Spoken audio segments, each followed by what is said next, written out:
Decoding English. Unraveling the mystery of adjectives. Hello, English learners.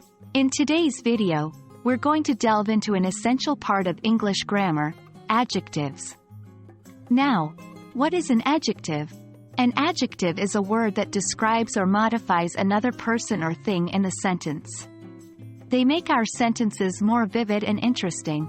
Today, we'll uncover the different types of adjectives and how to use them properly.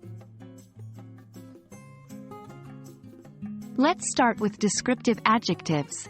These are the most common type and they're used to describe a noun or pronoun. They can describe quality, size, shape, color, feeling, and more.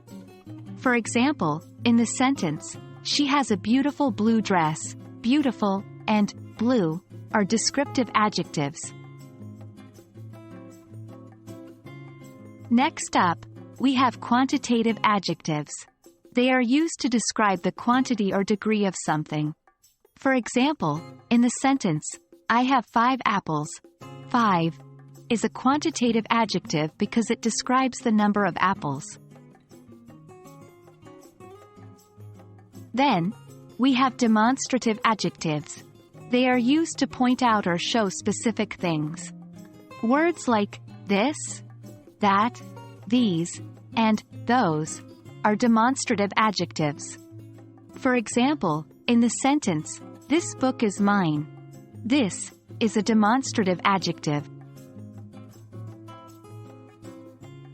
Moving on to possessive adjectives. These are used to show ownership or possession. Words like my, your, his, her, its, our, and their are possessive adjectives.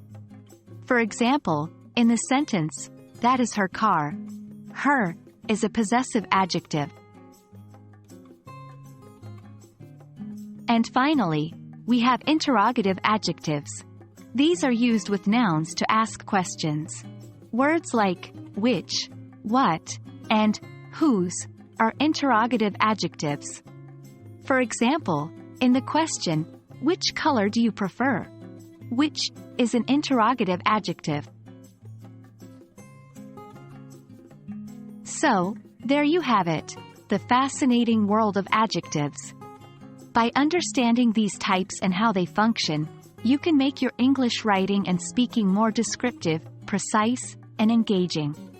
Remember, practice is key. Try to use these different types of adjectives in your day-to-day conversation. That's it for today, and as always, happy learning!